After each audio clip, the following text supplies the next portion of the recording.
Ashley Taylor, and today I'm going to be showing you how to make a shotgun shell coat rack using an old piece of wood and a handful of spent shells. Now, depending on how big you want your coat rack, it'll determine the size of lumber you're going to need to use. We're going to be using a scrap piece of sweet gum that is about 20 inches long that'll give you plenty of room for 5 to 6 hooks. The first thing we're going to do is lay out the spacing where our shell hooks are going to go. We're going to be installing 5 of the shells, so we'll mark out the holes accordingly.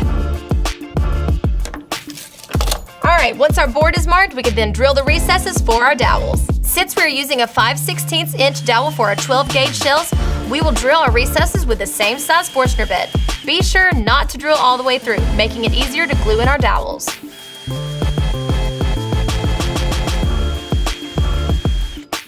Let's go ahead and pre-drill some holes for the screws that will attach it to the wall.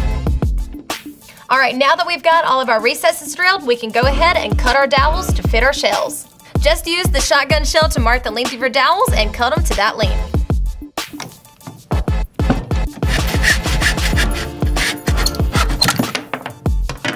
Yeah!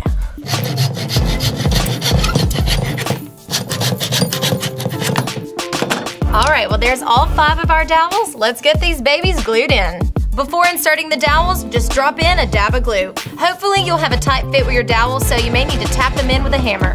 Be sure to line them up straight before the glue dries.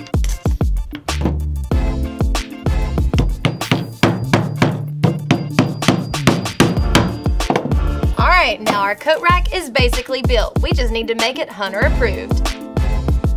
To make sure our shells stay in place, apply a little glue inside the shotgun shell and slide it over the dowel. Once it dries, it shouldn't move at all. Well, there it is. This baby's ready to hang up for hunting season. If you want to hide the screws when you go to hang it, just pop in some wood plugs in our pre-drilled holes. Well guys, that is a good looking coat rack if you ask me. Let me know if you want to see this hanging in your hunting cabin this season. And make sure you head on over to Rated Red's YouTube channel, and you know what to do. Hit subscribe. I'm Ashley Taylor.